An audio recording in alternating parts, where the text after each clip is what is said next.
Thank you very much. So welcome to all of you to this third GI WACAF webinar. This webinar is dedicated to oil spill contingency planning and will allow you to have to benefit from perspective from the private sector and national authorities. And you will know a bit more later.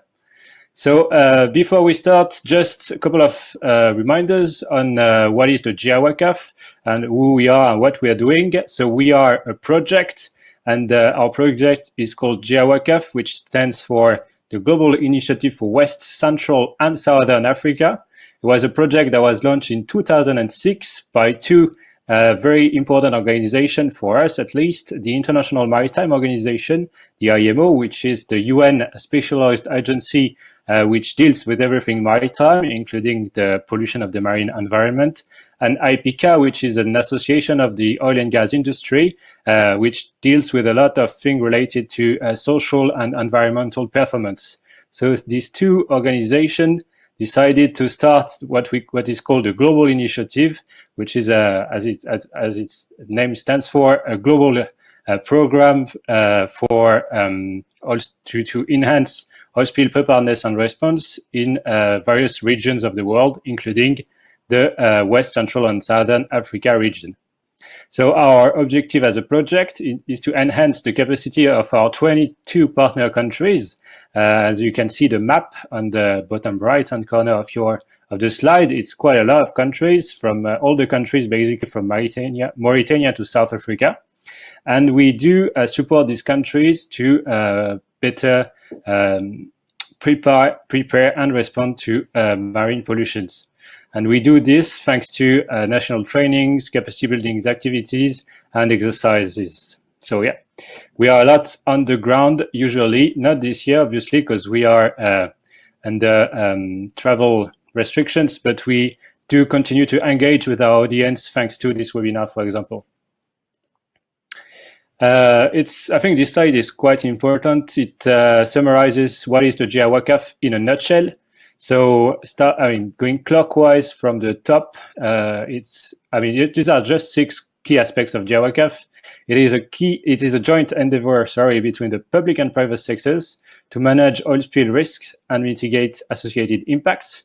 It does support 22 African partner countries in the development and implementation of sub-regional and national oil spill preparedness and response systems. It does maintain a constant liaison with our partner countries and the industry to provide tailored capacity building solutions. These solutions are indeed workshops, training courses, and exercises. We always encourage better communication between the governments and the industry. And today we'll see that in oil spill contingency planning, a good cooperation between industry and the national authorities and governments is very, very important. And we also encourage our partner countries to ratify and implement international conventions from the IMO and other UN bodies, which are key elements of oil spill preparedness and response. So this series of webinar is indeed a series, and you may have joined us previously for other webinars on the international legal framework, for example. And today it's on oil spill contingency planning, and in the near future we'll have other webinars on the responders toolbox, at-sea response, and shoreline response, and a webinar dedicated to wildlife preparedness and response. So it's really a series, and it's very good if you could follow all the various webinars, because it's they all fit together into a global. It allows you to understand the various dimensions of oil spill preparedness and response. So today, the third webinar is dedicated to oil spill contingency planning with 4 main objectives. The first one is to present the key aspects of contingency planning in preparedness and response to oil spills. Thanks to our experts, who comes from different institutions, the regulator, oil and gas industry experts. It's also to present the tools and the processes used when planning for oil spills. It's also to discuss the role and responsibilities of the different stakeholders. As you will see, it's very important that each stakeholder knows its role and responsibilities, and also to show that oil spill response is, at the end of the day, at the crossroads of disaster management and protection of the marine environment. It's a very specific topic that is quite important for us today. Our presenting experts, so you may have seen them already when we started the webinar. So it's in the presenting order. So the first expert to deliver a presentation today will be Richard Tyndall. He's a principal consultant at Oil Spill Response Limited here in the United Kingdom in Southampton, and he will deliver a presentation on the introduction to oil spill contingency planning. His role today is really to give you the keys to understand the two other presentations. The second one will be delivered by Captain Ravi Naika from South Africa. He's a senior manager, navigation, security, and environment at SAMSA, which is the South African Maritime Safety Authority. And he will deliver a presentation on the South African National Oil Spill Contingency Plan, the NOSP, and give us some examples of how South Africa did manage maritime incidents. And the third presentation will be delivered by Tania Augusto. She is she's senior advisor within ExxonMobil Angola, and she will talk about oil spill planning in the oil and gas industry in Angola. So various experts from various backgrounds, which they should provide you with different point of view and different specificities of their world, and therefore at the end of the day you should be able to better understand oil spill contingency planning. Indeed, if you want to know more about us, about the GI WACAF, what we do, who we are, you could always go on our website. It's here on the slide. And you could follow us on LinkedIn just to stay abreast with all the latest events and just all the things we do. So I'm done as an introduction. I will now give the floor to Richard from Oil Spill Response Limited, and he will deliver his presentation on as an introduction to oil spill contingency planning. Thank you very much, Richard. You do have the floor. Thank you, Julian. Good afternoon, everyone. Hope everyone is keeping safe and well. So my name's Richard. I'm a principal consultant with Oil Spill Response Limited, and this afternoon I will be giving you a brief introduction to oil spill contingency planning under the guise of what are we talking about. What I intend to do is talk a little bit to you about various articles in OPRC 90 in the International Convention on Oil Pollution Preparedness, Response and Cooperation. Then I'll go into a brief description of tiered preparedness and response, TPR, and then give you a little insight into the main elements of, say, a facility or operator's oil spill contingency plan and a national oil spill contingency plan for a country. So to start off, what is oil spill contingency planning? Oil spill contingency planning is a process of developing a suitable spill response capability. So it's ensuring that you're prepared, that it is also in compliance with the regulatory framework, be it international and local framework, and commensurate with the oil spill risks of an organisation, a facility, or indeed a nation. And this is all done through the guise of OPRC 90, the International Convention on Oil Pollution Preparedness, Response and Cooperation. So this convention has 19 articles, of which this presentation will focus on 2 of these articles, and I'll come to them in a moment. So OPRC 90 was developed by the International Maritime Organization through their in-house Marine Environment Protection Committee. The basic intent of OPRC 90 is to promote points of contact within countries for spill response and preparedness. It's also to promote the preparation of national and local contingency plans, to develop notification procedures, and to promote and develop cooperation agreements within industry and member states to the convention. It's to develop national and regional resources and encourage international cooperation, again, as I said, between member states of the convention. So moving on to the two articles that are pertinent to this presentation, the first one I'd like to talk to you about briefly is Article 3, which is titled Oil Pollution Emergency Plans.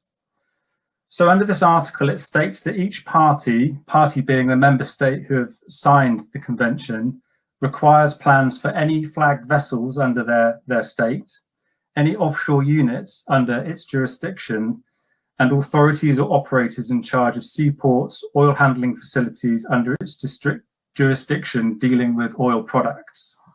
So what does this mean? This means that any of the entities that could have an oil pollution incident, which could enter the marine environment that's going into the sea, will have a written plan to assist with the containment, the recovery, and formal notification process of a spill and response effort. And this is generally coordinated and approved within a national system under the guise of the Competent National Authority, and that's what CNA stands for there, Competent National Authority, and that's in accordance with Article 6 of the Convention. So what is Article 6? The title of this article is National and Regional Systems for Preparedness and Response. So what does this mean, basically? It means that each member state or party shall establish a national system for responding promptly and effectively to oil pollution incidents. It's coordinated and approved within a national system under the Competent National Authority. And this article also mandates that there should be a national oil spill contingency plan. And there should also be pre-positioned equipment, planned exercises and training, and detailed plans and communication matrices in place, basically tiered preparedness and response. So that takes us into the tiered preparedness and response, which happens to be an internationally recognized system.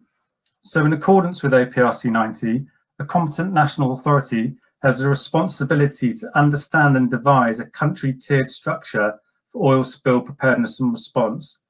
And that tiered structure maintains three tiers, tier 1, tier 2, and tier 3. And they'll be coming along on another slide shortly. So TPR is used to categorize and structure levels of preparedness and response to allow seamless escalation in the event of an oil spill incident. And this will allow the establishment of a robust oil spill prepared and response framework. And it also allows for resources to be cascaded rapidly from local, regional, national, and international stockpiles to as and where they're needed. So the overall aim of TPR is to provide suitable resources at the correct place, allowing a strong capability which is commensurate to the assessed risk of the facility or the operation. Its aim is to encourage cooperation, mutual assistance, and shared resources. It is to have a scalable response via mechanisms for escalation on that three-tier system. It should be tested, it should be maintained, and it should be validated. And also employs appropriate response options reflecting NEBA and SEMA. And I'll explain a little bit about what NEBA and SEMA are later on in this presentation. So basically, TPR ensures that there should be pre-positioned and warehoused oil spill combating equipment and ancillaries in locations geographic to your country or your operation. There should be an exercise program in place for organizations, facilities, etc. And there should be training for all personnel that would be involved with responding to an oil spill incident, albeit if they're in the incident management room. There should be detailed plans in the form of local facility oil spill contingency plans, or on a national level, a national oil spill contingency plan. They should also ensure that there is a robust communication capability so everyone knows what's happening, and a mechanism to coordinate a response effort. So earlier I touched on the fact that there was a tier 1, a tier 2, and a tier 3. So tier 1 is preparedness and response on a local level. So this could be your facility level. This is where preparedness and response capability for spills is mitigated by the locally available resources that you may have to hand on site. And this generally comes under a facility-specific oil spill contingency plan. And the mechanisms for tier 1 response are trained spill response personnel on site. So the guys that you're actually using in the field at the facility, you have a core group that will be trained to respond. And you also have oil spill equipment and associated apparatus on site that you could use in the first instance to combat this spill that you might have. So escalating onwards, we go to a tier 2 response, which is regional. This is preparedness and response capability for spills that require equipment and personnel that go beyond the resources that you have put in place for tier 1. So this requires assistance from outside corporations or bodies that can give you extra resources on a regional or national level. And generally, this would be detailed in an organisational or a regional oil spill contingency plan for the surrounding area. And mechanisms for a tier 2 response delivery can come through mutual aid agreements within industry, an industry-led cooperative, government-led cooperatives, or a for-profit commercial centre providing the additional service needed. So that basically means you're paying a retainer to an external company to come and facilitate a tier 2 response for you as and when needed if you go beyond your tier 1 capability.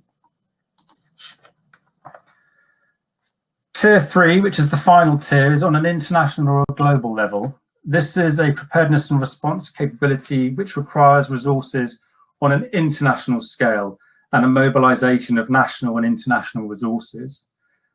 It constitutes bilateral and multilateral cooperation and agreements with neighbouring countries, and it also looks at customs and immigration procedures so that for combating a worst case scenario, you can hopefully cut a bit of red tape and pass equipment and people across borders and customs checkpoints with ease. This is all also stipulated within the National Oil Spill Contingency Plan.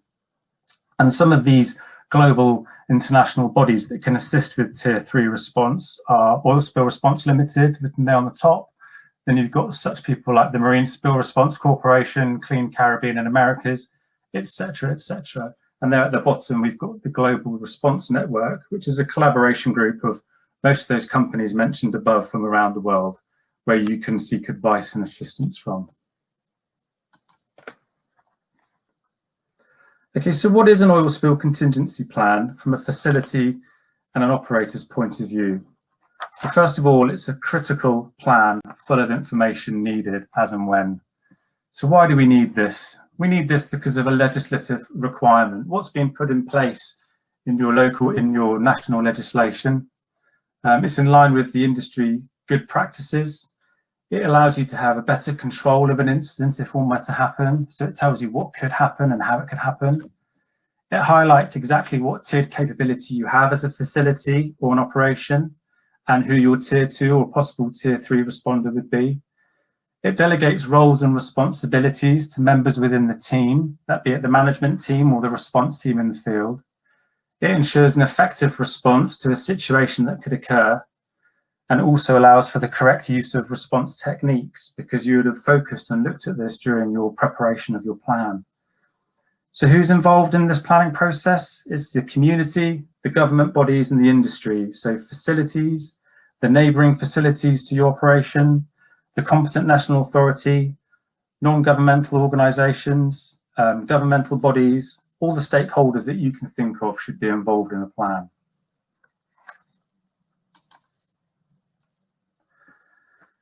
So the plan should be based on the risk assessment, an oil spill risk assessment of what you might lose, how you might lose it, where might you lose it, what's your worst case scenario, have you got sensitivities, etc., etc. The plan should also be user-friendly so that anyone that's involved in the spill can pick that plan up and be able to thumb through it and see exactly what their role would be, or if they needed to find something through the content, it should be very easily accessible and easy to find. It should be concise and to the point. It should be very factual rather than descriptive.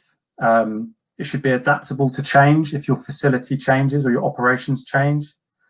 It should be practical for ease of use. And it should be able to interact with other plans, such as crisis management plans, emergency response plans, etc. And it should be agreed and communicated with all your stakeholders. So as I said before, it would be in discussion and approval with the community, with government bodies, industry bodies. And it should be updated and revised as well on a regular basis and as operations change. Benefits of a plan. Well, it definitely saves time in an emergency because it's your crib sheet to tell you what to do and when to do it. It provides a response structure and procedures to follow during the event of an incident. It improves the operational efficiency and effectiveness of a response effort as and when needed. And it instills a massive amount of confidence in response processes and teams. It gives your team that warm, fuzzy feeling. If they've practiced the plan, they understand the plan, they know the plan, so that if something was to go wrong, they'd be able to act on that plan. And it also identifies the links with the response organizations from a tier 2 and a tier 3 perspective. And it also helps you protect your company reputation. So if the worst happens, you've got this is your mandated piece of paper that allows you to protect your reputation.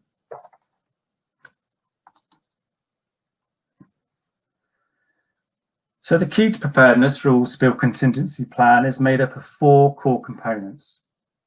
Firstly, you need to identify your potential events. So what could actually happen at your operation?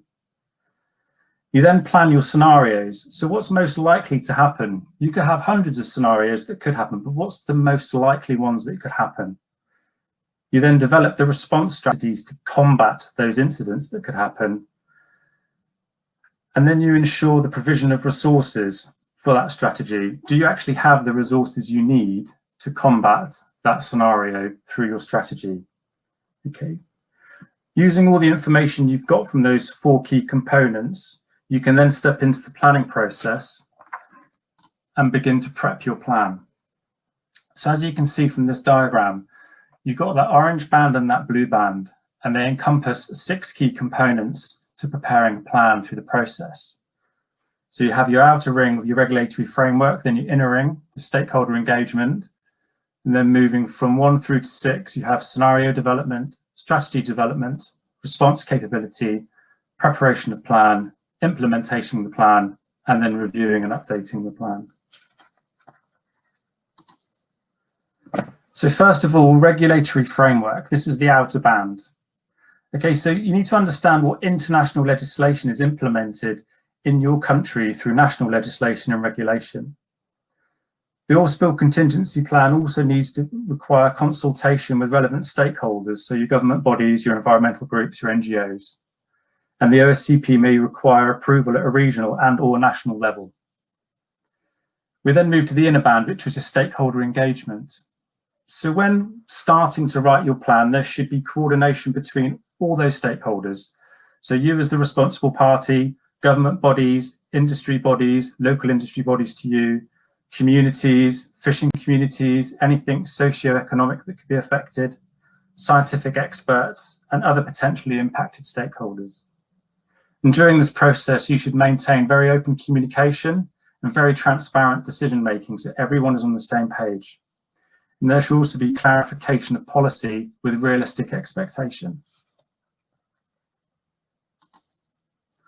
So moving on to the 6 core components of the planning process, first of all was developing your scenarios. So you conduct your oil spill risk assessment, you look at your likelihood of an event happening, type of products you have, the behavior of those products if they enter the marine environment, what quantities could be lost, what sensitivities are there around you that could be affected, either very close to you or quite a distance away. Then identify and analyze potential oil spill incidents. So are they offshore, near shore? Could they be subsea, onshore and inland? And then evaluate the response challenges and the risk associated with where this scenario could happen. And then select the most likely spill planning scenario. From this, you'll try and develop, well, you won't try, you will develop a response strategy. So you set your scenario response objectives. So what do you want to achieve? Then consider the response strategy options. So we can either leave it to naturally process, you can physically remove, you can apply dispersants if your competent national authority allows it. Can you conduct in situ burning, or would you require mechanical recovery? You will also look at your NEBA and your SEMA, so your net environmental benefit analysis and your site impact mitigation assessment. So for those of you that don't know, NEBA is a structured approach used for the response community during oil spill preparedness planning and response. to compare the environmental benefits of potential response tools and develop a response strategy that will reduce the impact of an oil spill on the environment. Whereas the SEMA is basically, it's a qualitative NEBA process which was developed to help facilitate the selection of the most appropriate response options to effectively combat an oil spill. Component 3 was to determine your response capability. So ensure tactical planning and resource identification. So how are you going to attack this spill and where it's going to land? Ensure that you have tiered provision of resources and ensure there are supporting response elements, for example, logistics, waste management. How are you going to remove any waste that you pull out of the ocean or off the beach? How are you going to get there to get this? How are you going to remove this waste? Component 4 was to then you prep your plan. And I've just highlighted some of the key components here. So it's very important that you put an operational overview in the beginning of your plan. Let everyone know exactly what it is that you do as an operation. You then have your key actions and checklist for roles and responsibilities of all those involved. So anyone that's told that they have a specific role, they can look it up in the plan, they can read it, they can digest it. They need to know what they have to do and when they have to do it and who they have to call if they have to call anyone. You have to have a structured response organization. You have to have oil spill risk assessment. You may want to have oil spill modeling as well, where you can ask a company to put in some parameters into software and they can tell you where they predict your oil will end up, looking at all the environmentals and metocean data that you could supply to them. You need to have your response strategies in there and your response resources listed. You would also like to have that waste management plan, or at least a semblance of a plan, and a list of key contacts. So component number 5 was implementation. You've got to make sure that everyone involved who's in this plan is familiar with it. You need to conduct training and exercises using this plan to prove that what you're saying you can do can be done. And then you verify capability and the usability of the plan. And then finally, we've got component number 6, which is review and update. Plans always change, operations change, so it's a very important part to review the planning process. So plan maintenance should be scheduled in line with company policy, be it on a yearly basis, a 2-yearly basis, or if I said earlier, your operations change and the plan needs to be updated, or switch over of personnel as well. So the plan update should occur in line with statutory regulation when an operational risk changes and following lessons learned from a real-time incident and an exercise, if an exercise proves you can't do something that you thought you could do. So that leads us into the National Oil Spill Contingency Plan. So what is an NOSP? It's a plan prescribing national preparedness and response systems to effectively respond to oil spill incidents. It also ensures an effective oil spill response will reduce environmental, economic and health impacts nationally and locally. It also includes public, non-governmental organisations and private resources for responses to marine oil spills. So a National Oil Spill Contingency Plan explains and describes the national preparedness and response systems as prescribed in OPRC 90, Article 6.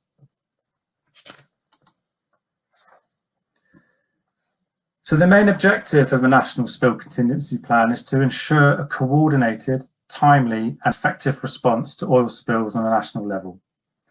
It will communicate government expectation and focus on national policies and protocols for oil spill preparedness and response for industry. It will describe government roles and responsibilities alongside procedures and processes when responding to an oil spill. And it should remain strategic, not tactical, as tactical plans are authored regionally and or by operators and owners of facilities. The critical elements of a national plan are again the oil spill risk assessment, the formalised notification process, oil spill assessment for monitoring techniques. For example, do they have satellites up there to monitor on a wider scale? National Oil Spill Response Management Organisation should be annotated. Sensitivity mapping of coastline for environmental impacts, socio-economic sensitivities as well, amenity beaches, water desalination plants, etc. Should have response resources available on a national and a regional level. Also should say whether or not dispersants can be used, if in situ burning can be undertaken as a strategy for response. You should have information there about waste management, demobilisation and termination of a response. What determines this? How has it been determined? Restoration and post-spill monitoring, training, exercise and plan updating requirements. That's a very important part of it. Everything needs to be planned, trained, exercised to execute the plan. And obviously cost recovery. So they'll talk to you about whether they're signed up to conventions such as CLC 92 or Fund 92, Bunker Convention, etc. So when claims start coming in, it's giving people the guidance of where to go.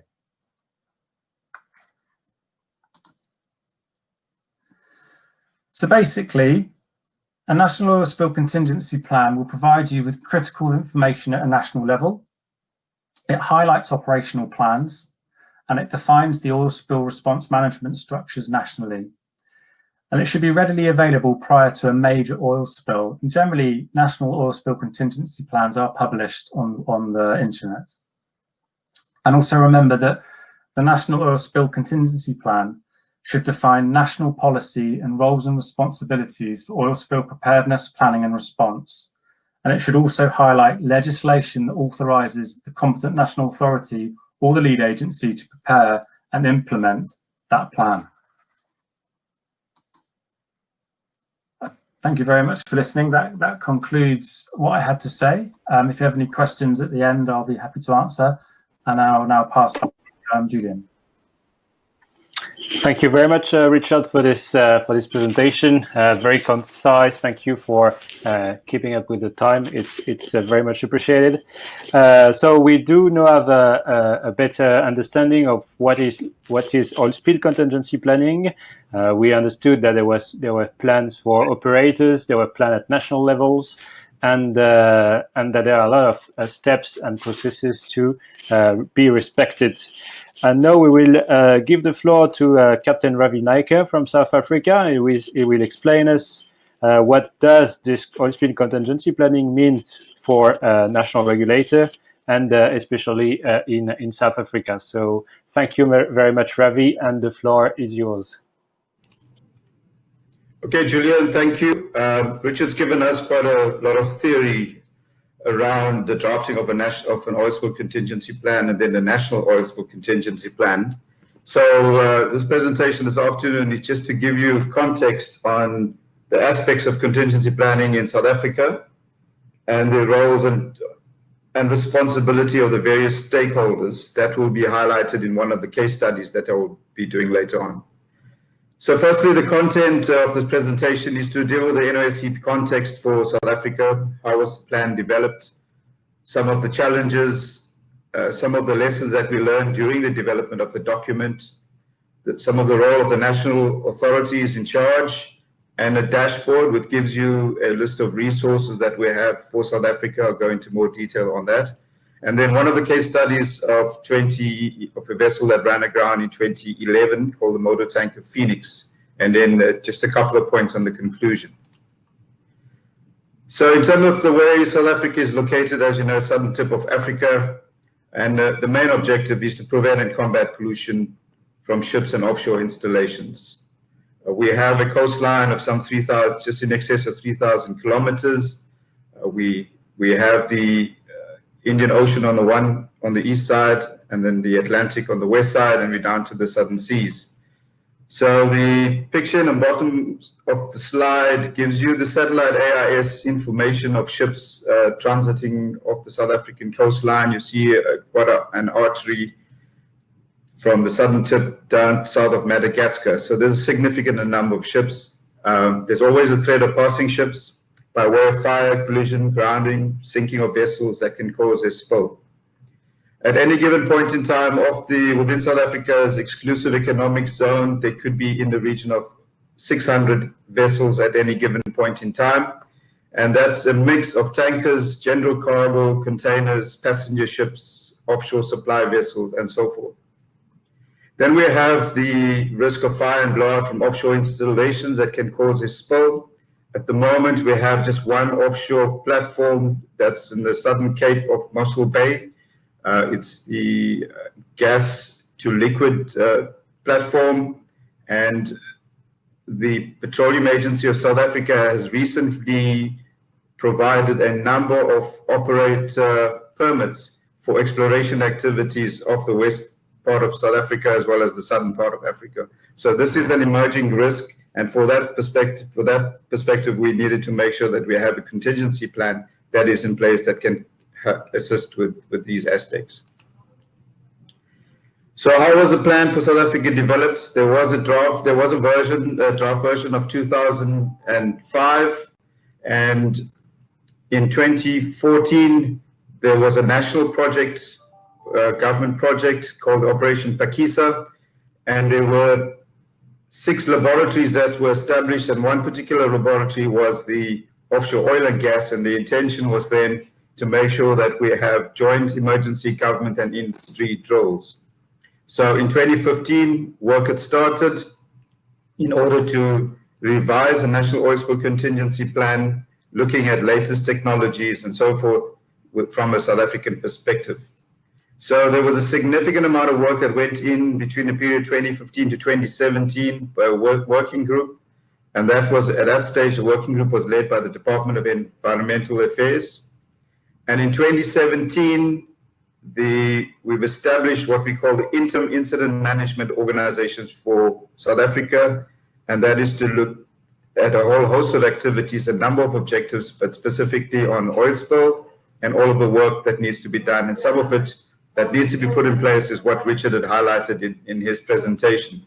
So one significant change was the transfer of the responsibility from the working group, which was Environmental Affairs, chaired by Environmental Affairs, through a transfer to Interim IMORG, which is now chaired by the Department of Transport, which is the relevant ministry for offshore oil and gas spillages, offshore platforms. So in drafting the plan, you can see it's a period of 2 years, that a significant amount of work that went into it, and also a number of stakeholders that needed to be engaged, both from an industry, from government, from service providers, and so forth. So it depends on which institution you are part of and what information you would like to see contained in the National Oil Spill Contingency Plan. As part of it, we ended up with a Volume 1, Volume 2, and appendices. We looked at Volume 1, which is basically the spine of a National Oil Spill Contingency Plan. It gives you the management structure, the inception of the incident management system, and an IMS manual. It provides information on how you go about releasing public information, the priority reporting forms, as well as debriefing forms and any other forms that you may need from a National Environmental Act perspective. Then we move into Volume 2, and the appendices. It basically tells you what and how to do it. So in Volume 2, we cover the aspects of preparedness, the environmental response and impact monitoring. We talk about the oil mitigation response strategy, waste management, and then the financial arrangements. With regard to the appendices, it gives you information on the inventory of assets that we have along the South African coastline. It talks about the standard procedures for deployment of an emergency towing vessel.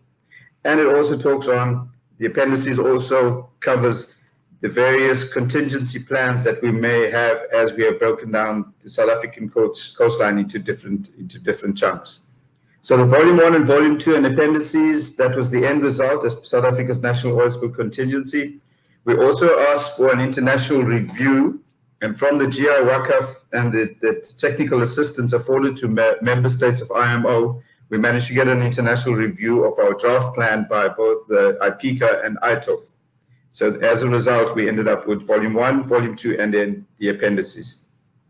So if you look at the interim IMO meetings, just to make sure that we remain relevant, we keep a close eye on the different changes within different departments and institutions.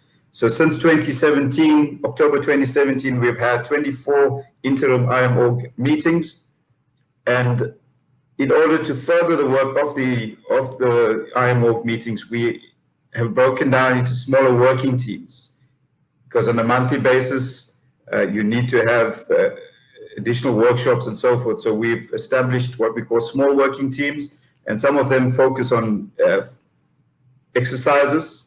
Another small working team deals with training.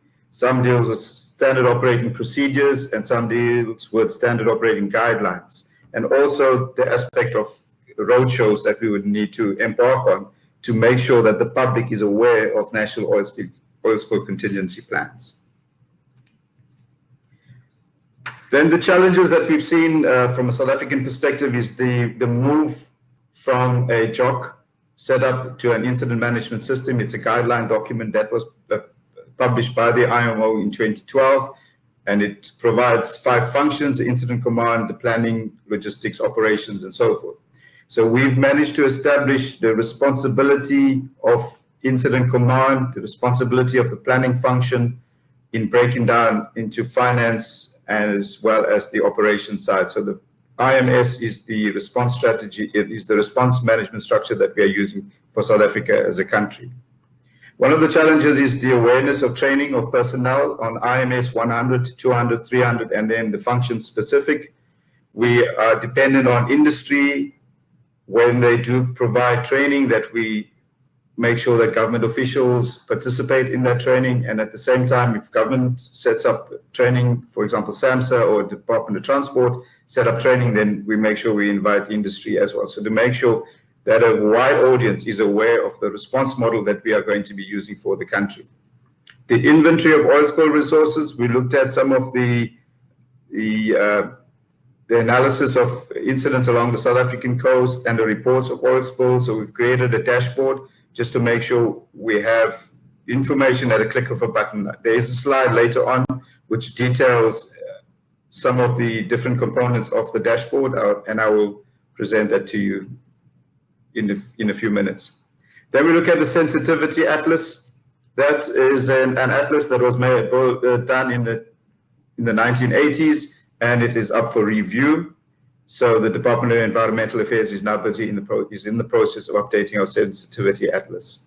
When it comes to the waste management plan, it is an appendices to, or it's in volume 2 of our national plan, but there are certain prerogatives by local municipality, and there's also the prerogatives of the national department. So we need to make sure that we have a waste management plan that speaks the same language, looking at recycling, reusing, and so forth and so forth. With regard to alignment of offshore plans and coastal contingency plans, we need to make sure that any plans drawn up, for example, from an offshore operator, that it is aligned with the National Oil Spill Contingency Plan. So we created the framework for which the operators need to structure their oil spill contingency plans that aligns itself with the national plan. One of the challenges we sit with South Africa is a signatory to the OPRC Convention, is the lengthy legislative process. It needs to have a socioeconomic impact analysis that needs to be done. It requires public consultation. So we are in the final stages of having the OPRC bill enacted and promulgated into South African legislation. The lessons learned during the development of the document, the NOSCP, it requires regular training and exercise, and we should emphasize that.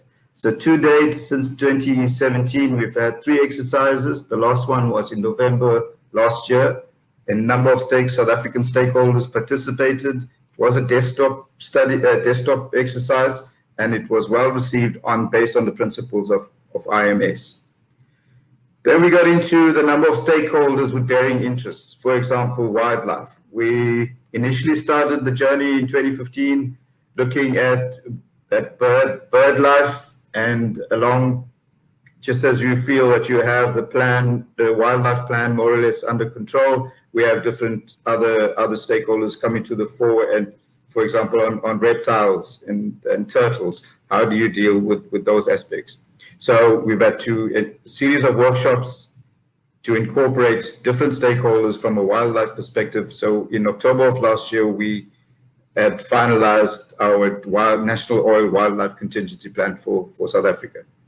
With regard to the role of the national authority in charge, the key department is the Department of Transport. Any spillage from shipping or any offshore installations, the relevant ministry is the Department of Transport. So we've had 3 acts, the Control and Civil Liability, the Prevention of Pollution from Ships Act, and the Intervention Act. And that also gives SAMSA the authority to take action as and when required. We have on contract, and the project sponsor is the South African Department of Transport, is an emergency towing vessel that is on contract at the moment, and they have been for close to 35, 40 years. The most recent one is now for a 5-year period, and that would expire in March of 2022. So at any stage we have an incident, a casualty off the South African coast, we are able to deploy the SAMSA, which is an emergency towing vessel for South Africa. SAMSA has 3 objectives. Pulled out objective 2, and that is to prevent and combat pollution of the marine environment by ships. And then environmental affairs, forestry and fisheries, DEF. Section 52 of the SAMSA Act, combating of pollution, assigned to the Department of Environmental Affairs and Tourism by this Act. What it essentially means is that SAMSA and the Department of Transport is responsible as long as the oil remains on board the vessel, but as soon as it gets into the water, it is the Department of Environmental Affairs that needs to start combating. There is some discussion at this stage to have that function transferred through to the Department of Transport, so there is still a due diligence exercise that is on the go. So regard to the dashboard that I spoke about, it's in an Excel format. The intention is to have it promoted to an app, so at the click of a button you are able to access information. So essentially it just gives you the number of resources, where they're located along the South African coastline, the coastal contingency plans. For example, if you want to know where dispersants stockpiled, where skimmers stockpiled, where can you get support vessels to assist in oil recovery and so forth, we are able to access that, and always on the need to make sure that we increase our inventory, both from a government as well as industry perspective. As part of that, and one of the stakeholders in the interim incident management organization also funded a national oil spill capability review that would then focus on some of these and come up with some recommendations. So we remain hopeful to make sure that industry as well starts to make sure that certain equipment is available and in place. So the dashboard is just a drop down, click of a button, you're able to establish on the east coast of South Africa what equipment is available, and on the west coast what is available. Then we move on to the case study. For some reason, off the South African coastline, there is always a case. In fact, as we speak today, there is a vessel that we are dealing with, where during winter conditions, vessels try to make their journey across to the scrapyards in the east. So in this particular case, the vessel of interest was picked up by a satellite AIS system. She was built in 1974. By the time she was scuttled, she was 37 years old. It was a vessel of interest picked up by satellite AIS. We deployed the SAMSA to tow it to a place of safety. One of the challenges we had is that she had no insurance or no P&I cover that was in place. We had to give, through the intervention, give the master an instruction to connect up the tow, because quite often they look at the commercial aspect of it and they decline emergency towing vessels. But as an instruction and as a responsibility to the South African citizens, and instruction was given to the master. Following on from that, we needed to get a High Court order for detention, seizure, and sale, because the owners were not contributing much to the discussions, and also as to the fate of the vessel. The other challenge we have is the place of refuge. So the Port Authority reports to a different ministry. It's a Ministry of Public Enterprise, and if they refuse entry for a vessel to come into South African port, the Department of Transport cannot override that. So as one of the conditions of the seizure and sale was the vessel to be put to anchor, and the owners to decide on what will be the next step. Do they come into a South African port, or they continue to the port of destination, which is the scrapyard? She was at anchor, and on the 25th of July, she started dragging her anchor, and on the 26th, she landed up on the beach. And as you can see the picture on your left side, it is in a residential area. It's one of the popular beaches, and there are a few pictures that I will show you later on in the slides.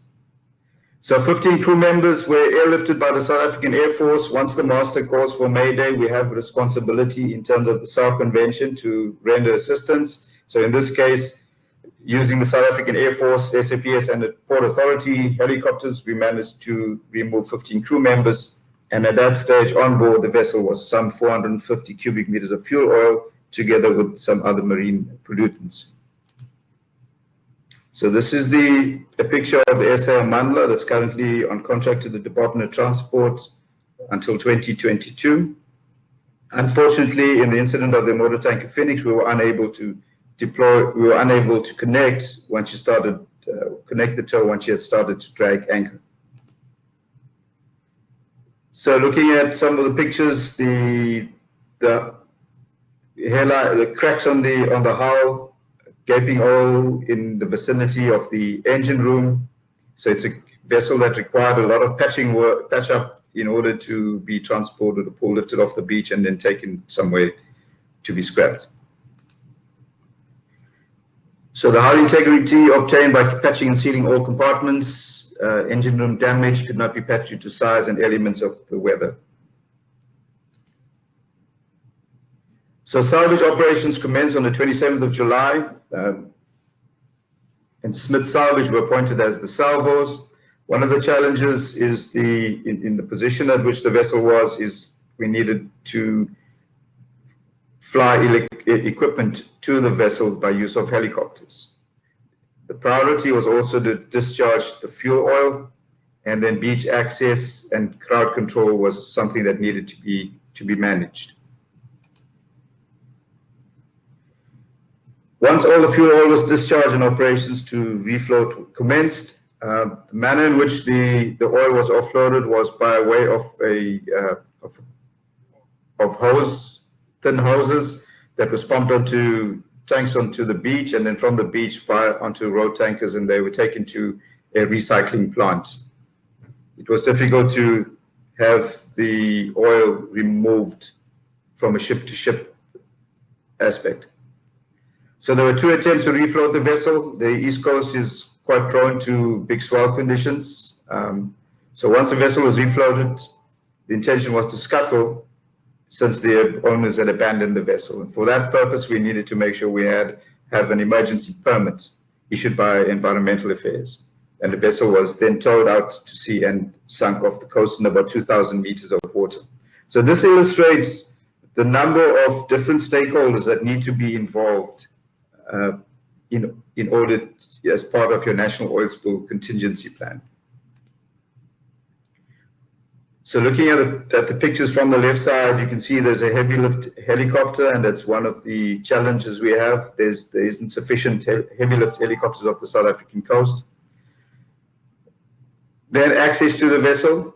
You need to make sure that you save on the helicopter costs. Otherwise, for each time you need to get someone on board, you need to fly them out with a chopper. So for that purpose, the bottom right picture shows a walkway that was constructed from the vessel itself to the shoreline, and then that was used as a means of access.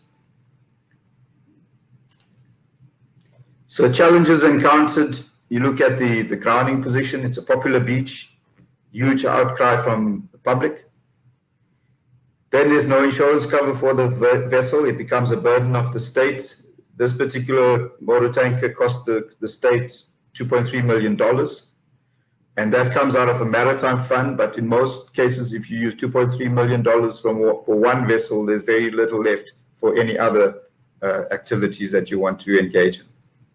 Then the accessibility to the vessel. You need to try to reduce costs, as mentioned, the helicopter, so their walkway was constructed.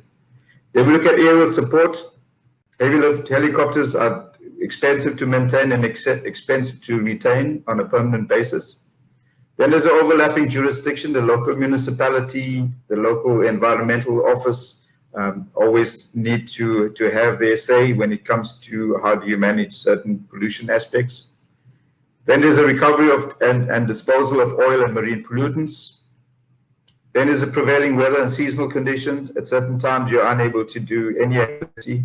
If you look at this vessel, the Phoenix, she became a vessel of interest in June, which is the start of winter, and then ran aground the third week of July, which is in the midst of the South African winter. Then there's the element of the repatriation of seafarers once they're off the vessel, accommodation, and then flights to go back home. Crowd management, from the picture you would have noticed, it's a busy beach area, inquisitive residents, so they needed to be managed as well from a crowd control perspective. Then there's immediate availability of resources, the equipment and personnel. So for that reason, that's the dashboard that will help us in any activities that we may have in the future. When it comes to media communications, you need to make sure that the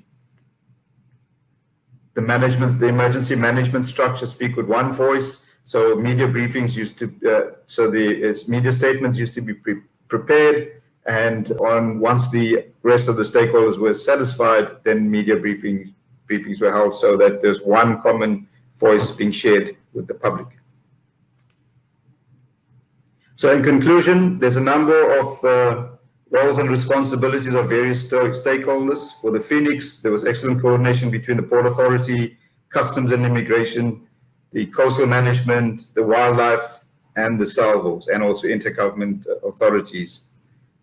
And we're glad to say there were no loss of life or injury to any personnel involved in the salvage and the operations. And that is one of the critical. And in terms of the IMS structure for managing an incident, safety is one of the key functionalities.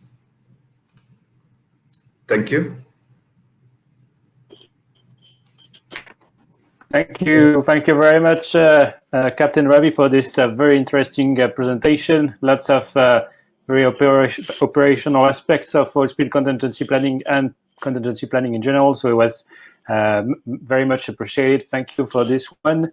On the GI WACAF point of view, just to say that it was a pleasure to support and still supporting South Africa when necessary in the development of its national oil spill contingency plan, and we will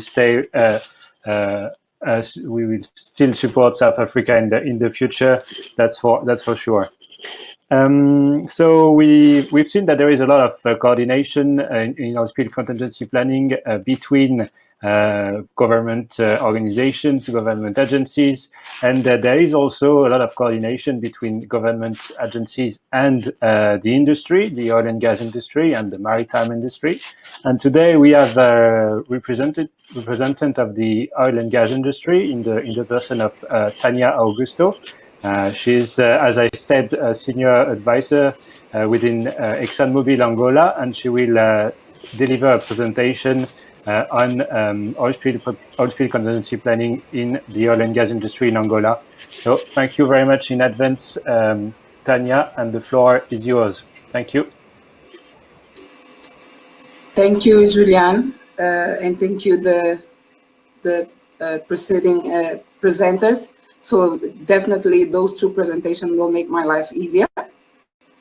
I will then talk about oil spill planning and preparedness on the industry perspective, and many of the concepts we're about to talk about have been already stressed by Richard. So in some cases I will summarize to not have a lot of repetition. But again, I will talk on my personal experience as an industry representative in Angola and as an advisor, and I will talk to you like if someone requires me to do a oil spill planning and make sure that people are ready to respond, what would be the steps I would take. So definitely we would start with a regulatory framework. the industry would definitely try to understand what are the national or the host country regulations and laws to comply with the oil spill planning and response. And I listed some there from Angola that would look at general environmental protection and preservation. Then the second one would be protection of environment for the oil industry, oil and gas industry. Then the third one would be a regulatory requirement to report if any spill occurs. And then the other ones is related to the National Oil Spill Contingency Plan for Angola, environmental impact assessment, and environmental licensing. So as an advisor, I would go through those laws, try to understand what the regulatory obligations would be for me to start do my oil spill response planning.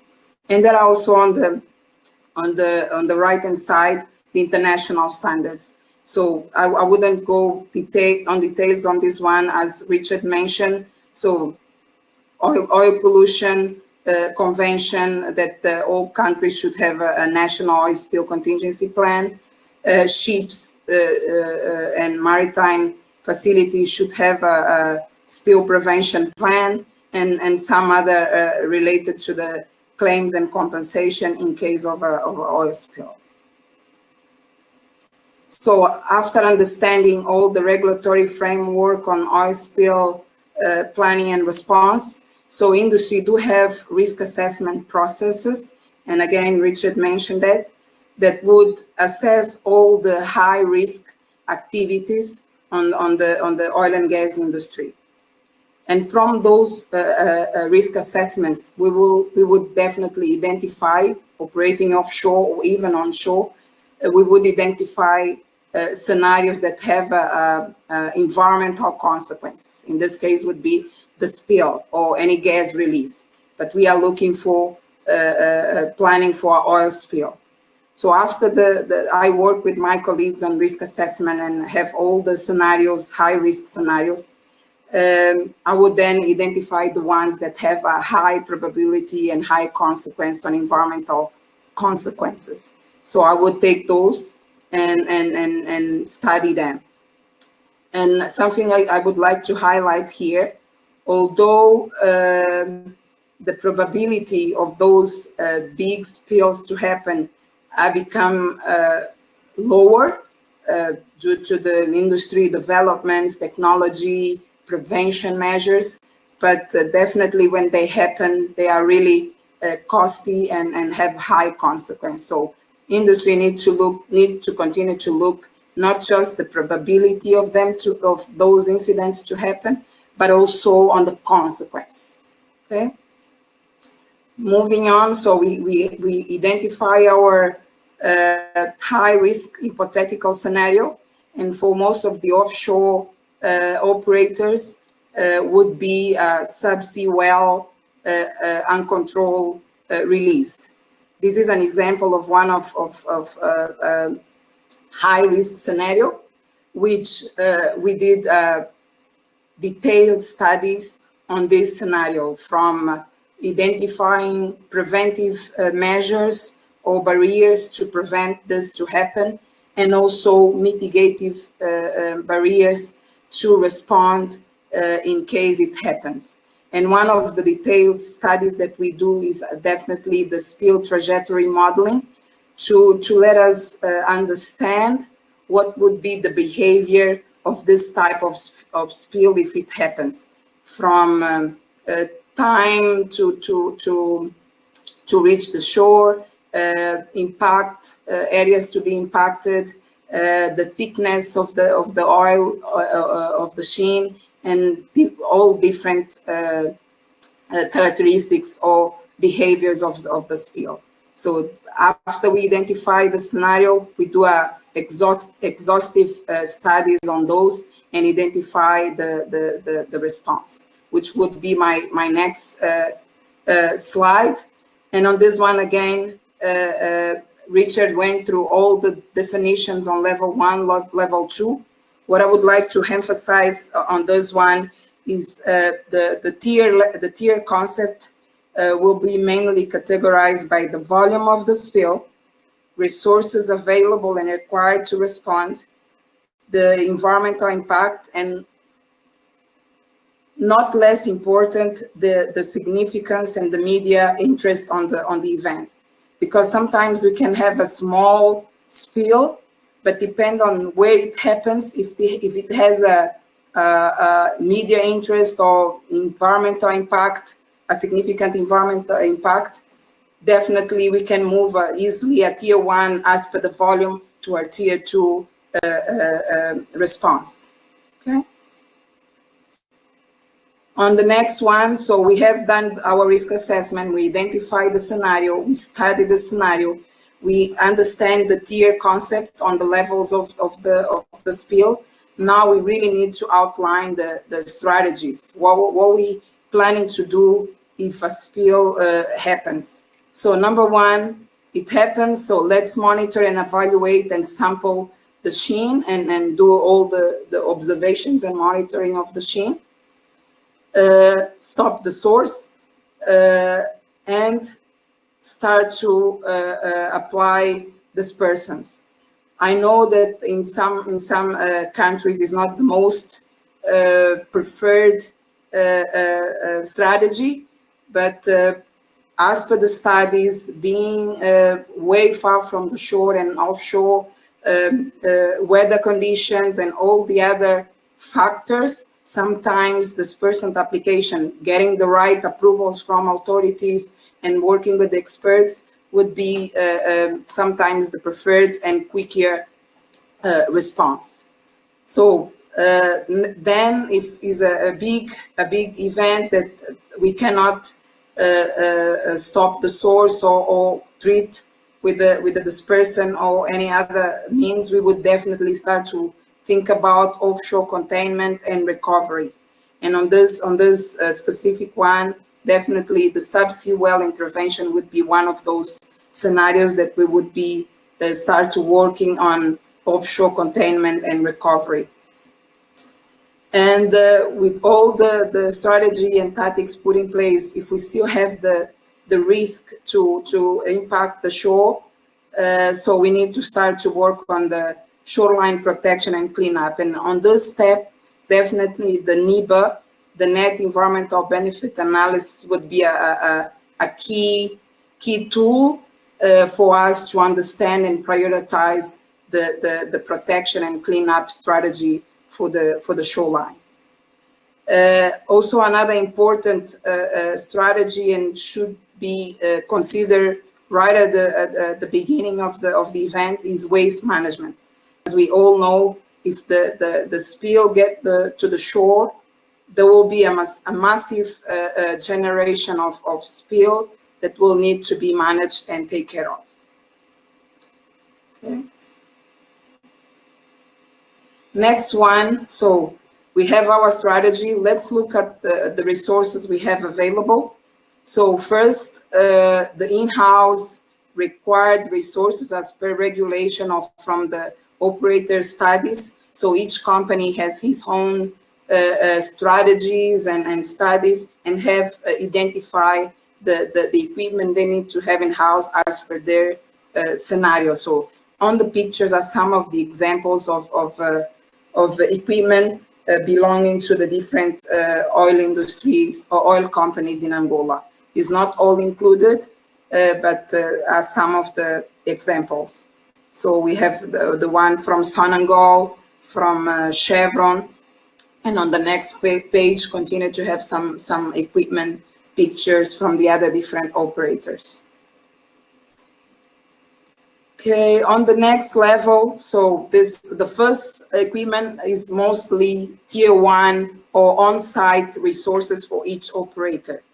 So if we move on to the in-country or regional resources available, we would definitely rely on the National Oil Spill Contingency Plan for guidance, for strategies, and for tactics in collaboration with the government. And then we would have our industry mutual aid agreement, where the oil and gas company have an agreement to share resources and equipment in case of a need.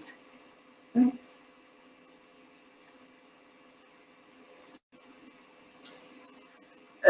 From the other level, so tier 3, regional and international resources available. So there would definitely be a West Africa dispersant stockpile, either from the operators, from the corporations, from the different industry companies. We have the West Africa Surveillance Plan, which is managed by OSRL. GI WACAF definitely will be a valuable resource on planning strategies, communication between governments, and any other additional support that the GI WACAF would provide to the operator or for the government. And then the oil spill response organizations. I listed a few ones that I'm aware of that some of the operators do have agreements here in Angola, like OSRL, Ambipar, and Lamor. I know there is out there, as Richard mentioned, few others that definitely will be value added for responding to a spill. Okay, so I have my plan done, risk assessment, studies, tier levels, resources available in country, nationally and regionally or internationally. I have my document done. So what I need to do next is make sure that the people assigned to be an emergency response for oil spill has been trained. So each individual should have their training and competency matrix that he or she would follow and be trained and build the competencies on their roles and responsibilities. So training and competencies for the emergency response personnel. Exercise and drills should be performed regularly. I saw some questions on the chart on the previous presentation on what is the best frequency for exercises. So first of all, regulatory requirements. If there is no regulatory requirements, depending on the people day-to-day jobs, we know that training have a half-life cycle. So we really need to train people regularly on the different scenarios, on the practices, at least twice a year, to make sure that people keep the competencies and skills to perform the plans and procedures. So it's important to have a structured process to train the emergency response or oil spill response personnel. Exercise and drills are also good to make sure we have proficiency in executing the plans and test the equipment for functionality. Okay. We do conduct industry joint exercises to test the mutual aid agreements, communication, interface, readiness of the resources and the equipment. We try to do at least twice 2 exercises per year, organizing by the different operators. We as an industry also participate in government initiatives. The most recent example is the last year Minister of Petroleum exercise on transborder spill scenario with Namibia, which was a very good exercise, and the industry had a play or a role play to do on this exercise. And finally, training exercise is definitely for us to learn from them and improve our response plans and capabilities. So there was also a question on how frequent we should review and update the oil spill response plan. So drills and exercise are a good thermometer to tell us how good your plan is, or what are the improvements, what are the changes on the roles and responsibilities and regulations and operations. So this is why we should learn from exercises and drills to update plans and build capabilities. Okay, so my last slide is on the case study which I would like to share with you. A successful industry joint project that was built a while ago, the Angola sensitive mapping. So this was a project that the industry worked on, the mapping of the sensitive areas. The outcome of this project were identified about 50 sensitive areas. From those 50 areas, about 25 of them were categorized as a high sensitive, and for each and every, especially the high risk areas, we developed or created a 1-2 page document where we outline description of the site, access to the site, logistics and resources required to respond to a specific area, sensitive resources, number of people you might require. So there is a very detailed response strategy and tactics for each and every of those identified sensitive areas. So this is it, what I have to share with you. Thank you very much, and I will take any questions.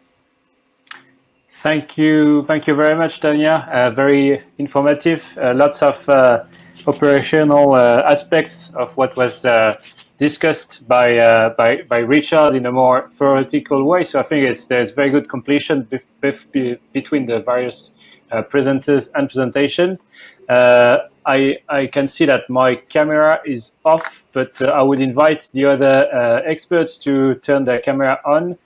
Maybe it's already the case, because we are now moving to the Q&A session. We have 10 good minutes to go, and we will try to answer as many questions as possible. I will take the question, first question directly. It's a question by Maria, and she's asking, and I know that Tanya already answered partly this question: what is the ideal frequency to practical exercise in local full scale? Maybe Richard, you could bring a bit of context and would like to answer this one. Okay. Is the ideal frequency, or is this just up to the various stakeholders to decide? Yeah, there's no written word as to how many times you should practice or exercise every year. I think if that was the case, it could be a bit foolhardy for lack of or too much exercise and training, because they can both be a bit detrimental. I think specifically, if roles and responsibilities of personnel change, then practice, train and exercise. If your operation changes at the facility or on the ship or wherever you may be changes, then practice and exercise the plan to make sure that your scenarios still exist. And if your equipment goes out of action, or you've had a real live incident and equipment's been used and is gone off for rehab, then has that equipment come back? So again, train and exercise. I'm sure the stakeholders would have an opinion of how many times they would like a facility plan or a national plan to be exercised, but I think there's no definitive answer. As and when you feel it should be done and when it feels right to be done. I'd say at least once a year would be necessary. More than once a year, absolutely, but the maximum number of times of year, it's hard to say. But as I did say, too much training, too much exercising can allow a bit of complacency, especially if they're not real-time events. So if you do train and you do exercise, try and make it as real as possible. Always maintain that element of realism, just to keep people sparked up. I hope that helps with an answer. There is no right, there is no wrong way. The wrong way would be to never train and never exercise, and the right way is to train and exercise. But there isn't a specific number of how many times a year you should do this. Well, I think it sounds like a very reasonable answer. Difficult to give a black or white answer on this one, but thank you very much, Richard, for that answer. Moving on to the next question regarding updating and revising the plans. Tanya, you already answered a little bit about this one. Do you want to build up on this, or? Yeah, what I would add, apart from what you learned from your exercises and drills, the need to change or improve your plans, there can be also regulatory requirements on the frequency for review those plans. But if I have to advise, definitely every other year would be a good, unless you have significant changes on your operations, on your activities. So every other year would be the I think recommended frequency. Okay, thank you very much for. It's good to have the industry point of view on this one. Ravi, do you want to give maybe the point of view of the national authority from your experience? Yeah, from our side, we have put it in the plan as to the frequency of exercises. So at least one tabletop annually, and then a full scale every 5 years. Okay, well, I think it's then it's very. I mean, it's known to everyone, and I think it's very good to have this known to your community and all the stakeholders. So when it's in the plan, then nothing can go wrong, I would say. Other question. I'm trying to. There are really a lot of questions, so thank you for all the questions. I'm not sure we could answer all of them, but I will try to pick one or two more. We have questions relating to technologies and the use of the latest technology for oil spill contingency planning. And there is a very specific question, which is to what extent are countries strategically investing in the latest technology in line with the NOSP?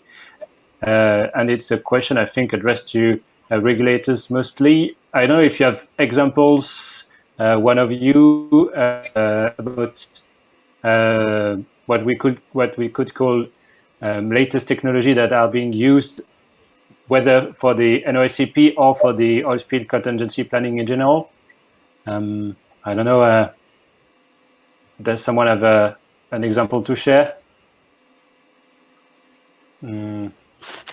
Maybe. Yeah, it's a very complicated question because yeah, it's very specific. Maybe we could move to something else, but if someone wants to answer directly. Perhaps I can say something on that, Julian? Yes, yeah. Please do.